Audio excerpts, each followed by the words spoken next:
Olá, queridos alunos. De sociedade. Estamos aqui, né, com a nossa videoaula para auxiliar vocês, né, nos seus estudos, né, porque estamos em outros tempos, né, tempos modernos, né, tecnológicos. Então, nós vamos inserir para vocês agora, a partir de agora, né, vários vídeos aí, né, sobre o nosso conteúdo do ano, né. Então, nosso conteúdo, basicamente, né, nosso livro de sociologia, tá? E que nós vamos, o quê? Nós vamos estudar hoje o capítulo número 5, capítulo número 5, certo? Que ele vai falar sobre tecnologia, trabalho e mudanças sociais, certo? Você vai lá na página 135, certo? Para vocês acompanharem aí, né? Certo? Tecnologia, trabalho e mudanças sociais, certo? Qual foi o contexto, né, que a sociologia, né, trouxe, né, os estudos sociológicos para o nosso dia a dia no trabalho. E o trabalho, né, é uma das coisas mais importantes, né, do ser humano, né, em todas as épocas, né, ele existiu, né, então nós vamos ver por que ele existiu, qual é o conceito, ele mudou, é igual ao de antigamente, hoje em dia, como é que tá essas relações nossa com o trabalho, né? Porque vocês sabem que os alunos, né, do ensino médio, no caso de vocês, eles são, né, eles vão para a escola para eles terem cidadania, adquirirem conhecimento e ficarem aptos o quê? Para o mercado de trabalho, né? Então, essas mudanças, inovações tecnológicas, né, microeletrônica, robótica, informática, as empresas, né, reestruturaram a sua produção. Então foi muito importante no processo de relação de trabalho, sobre legislação, né, trabalhistas, políticas, né, econômicas no século XX, né, e as alterações que isso aconteceu. Nós vamos a partir de agora estudar. Então, para começar, né, sempre tem o meu resumo, né, meu auxílio aqui nos tópicos, né, importantes, nossos livros de apoio e aqui o nosso link direto aqui com a internet, né, vai te dar mais o que? Mais argumentos para vocês captarem o maior número de informações possíveis. O vídeo é bom porque você pode parar, pode analisar, dar uma pausa, vai no livro lá que você tem em casa, na sua casa, faça o seu cantinho e estude bastante. Então o trabalho, gente, ele existe desde muito tempo, né? Então nós vamos ver aqui o contexto histórico do trabalho. O que significa isso? Como é que ele aconteceu, né? Então o trabalho, no seu conceito, né, no seu entendimento, ele, né, você pode também dar uma olhadinha aí, lá na página 117, né? Na página 117, ele traz 3 conceitos básicos para você entender, captar, certo?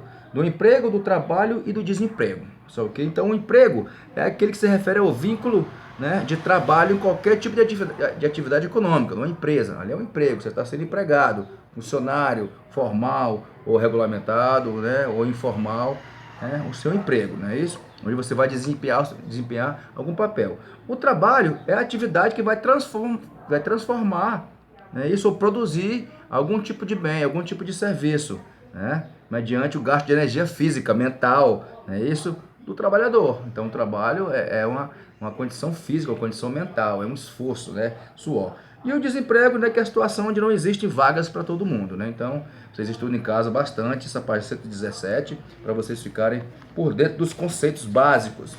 Então, assim, gente, o trabalho no contexto histórico, lá da antiguidade, por exemplo, o trabalho era visto como uma punição, certo? Então, o trabalho vem da palavra tripalium. Tripalium era um instrumento de tortura. Então, você imagina, o trabalho aliado, ligado com a tortura, né? Então, provavelmente não era coisa boa, era uma coisa obrigatória, né? Os gregos, por exemplo, os gregos também tinham escravos, tanto é que o conhecimento intelectual, né, a filosofia, por exemplo, não teria sido tão bem feita, né, com os pensadores, se não existisse a escravidão, porque o trabalho era tido para eles, entendeu, como uma coisa de menor grau, né, digamos assim. Só trabalhava aqueles né, que não tinham intelectualidade, né? Então, o ócio produtivo dos pensadores, dos filósofos, fez com que os estudos se aprofundassem. Então, a escravidão, né, a servidão, passou no Império Romano, até no Egito mesmo, né, era questão de servidão, depois escravista. Então na Idade Média o trabalho também teve outra conotação. O trabalho era aquela coisa de Deus. Por quê? Segundo a Bíblia, né, os relatos, né, quando Adão e Eva foram expulsos do paraíso, eles teriam que o quê? Do vosso suor, do vosso trabalho comereis, né? Isso então é o quê? Uma punição. Passou todo o processo, né, do Império Romano, o cristianismo se consolidando, então a servidão veio mais uma vez. Então, trabalho era servidão. O que significa isso? Servo de Deus, trabalhar para Deus sem remuneração. Então, olha só, né, as faces do trabalho. Será que isso é certo para você? Faça uma reflexão. Trabalho, servidão, você serve para quem? Você serve de quem? Né? Reflexão. Então, passou com a Revolução Protestante, né, Martim Lutero, João Calvino. Mas o João Calvino, com seu calvinismo, é a questão de quê? A questão do trabalho ser uma coisa predestinada por Deus, aquela coisa toda, né, de trabalhar, né, do processo. Até o Max Weber falou sobre a ética protestante, né? A ética protestante, né? Essa questão do trabalho, né? Então, é uma coisa predestinada a trabalho. Já o Karl Marx, já na modernidade, século XIX, né, ele já teve isso aí como a parte fundamental do homem, para humanizar o homem. O trabalho humaniza o homem. E ele fez estudos diversos, né, sobre o capital, estudou o capitalismo, seu livro Capital, fez também referências na ideologia alemã, que era um contexto completamente diferente, né, que ele vivia. Então, ele como economista, né, ele botou o trabalho com a relação de produção, que é o materialismo histórico e dialético, né? Isso, a mais-valia, a alienação, de você se entregar para o trabalho sem saber qual realmente, onde é que está o lucro desse seu trabalho. Você se aliena, você não faz mais parte da mentalização produtiva, né? Você está simplesmente, né, do seu suor recebendo o seu salário, né? Então veio o processo todo dessas atividades, não é isso? Até Aristóteles mesmo também já tinha dividido esse trabalho, né? Mas as questões do trabalho físico, né, para os escravos, e o trabalho intelectual, né, para os filósofos, né, os pensadores, né, que chamavam de ócio, né, produtivo. Então, esse processo todo foi alcançando a modificação, né? Foi os grandes sociólogos como Durkheim, Karl Marx, Max Weber, né, começaram a estudar. Então, o século XX ele já veio com esse processo do trabalho, já, né, se utilizando com as tecnologias, né? Você pode ver aqui que na página do nosso livro didático, né? Você vai acompanhar aqui esse primeiro ponto aqui que eu marquei importante aqui, né, na página 137, ele vai falar sobre isso aí, que as tecnologias, né, são as formas de conhecimento que podem ser resultado de uma ciência, mas com ela não se confunde. A ciência é uma coisa, a tecnologia é outra. A ciência busca a compreensão dos fenômenos a partir de problemas e indagações, né, elaborando hipóteses, experiências, né, conclusões, né, investigação. E a tecnologia, ela vem aquela coisa formulada pelo próprio indivíduo, o quê? Para buscar meios e recursos para a realização de algum trabalho, né? Como você pode ver, né? Quando a organização do trabalho do século XX começou assim, né? Você tem que ir colocando na sua cabeça que sempre cai em vestibulares e vai cair também em nossas atividades. O Fordismo, do Henry Ford, a questão do trabalho, né? Aliado com produzir, com produção, né? Com controle dessa produção, com tempo, né? Aquele ditado, tempo é dinheiro. Então veio dessas, né? Você pode ver aqui, ó, linha de produção, né? Linha de produção, certo? Então, com as práticas de outros economistas, como, né, o John Keynes, né, que ele defendia que o mercado, né, devia ser regularizado pelo Estado, né? Então já começou as teorias, né, capitalistas, né, de um modo geral, né? Então o Fordismo veio, né, para construir um sistema de produção, né? Depois da crise de 1920, 1929, 1930, começou a se transformar tempo é dinheiro, certo? Então depois veio a otimização, né, de todo o processo, das etapas, né, do processo de trabalho. Depois do Fordismo veio o Taylorismo, do nosso amigo Frederick Taylor, né, na página 138, né, fala muito bem sobre o processo do Taylor, né? Otimizar a produção, não é isso? Os trabalhadores eram treinados, entendeu? Para alta produtividade, né? Com o uso de tempo, atividades, entendeu? Separação, execução, tarefas, tudo era um processo, né, industrial. A pessoa saía do campo, né, e ia para as grandes fábricas, não é isso? Depois veio o quê? O processo, né? Robotização. Então, lá veio o processo da China. Qual foi o processo da China? O processo da China foi o toyotismo, né? Toyotismo. Então você vai ver, né, que ele é o segundo ponto aqui na página produção do Toyotismo na página 140. Então você vai ver, né, que é o modelo japonês de produção, né, comandada de acordo com o trabalho, não precisa ter muito estoque, né, é pedindo e produzindo, né.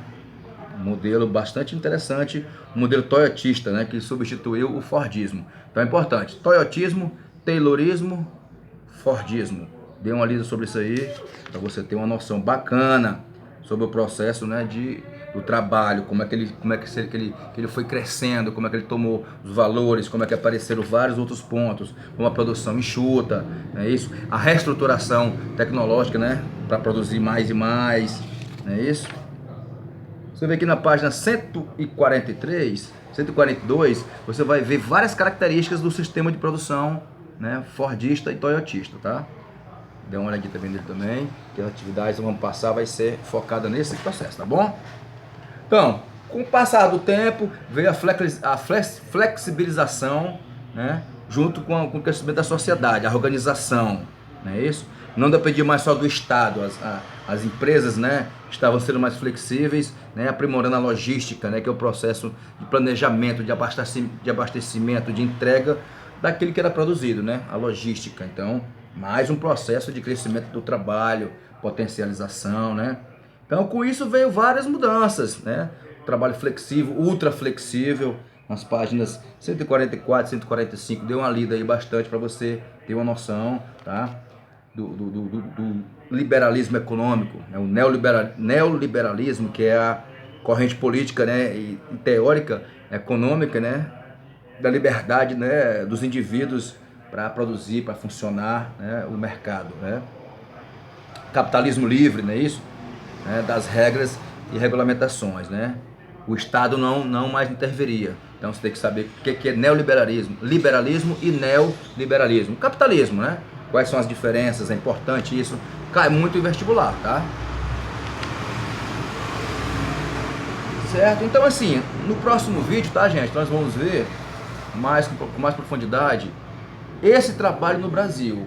Qual é o processo, né, das relações de trabalho, dos trabalhadores, o ambiente de trabalho aqui no Brasil. A formação de sindicatos, né, isso da questão da CLT, que é a consolidação das leis do trabalho, né, isso, a questão de direitos, benefícios dos trabalhadores, né, como é que chegou essas mudanças aconteceram, esses benefícios, né, que o trabalhador conseguiu, e como é que está a relação hoje em dia na atual conjuntura de 2020, como é que está acontecendo essa questão, né, do trabalho, das relações de trabalho, ok? Então essa primeira aula aqui sobre o trabalho, dê uma lida, certo? Que eu vou passar uma atividade na plataforma Classroom, né, de todos vocês, uma atividade para fixação. Agora dê uma lida em todo esse capítulo 5, tá?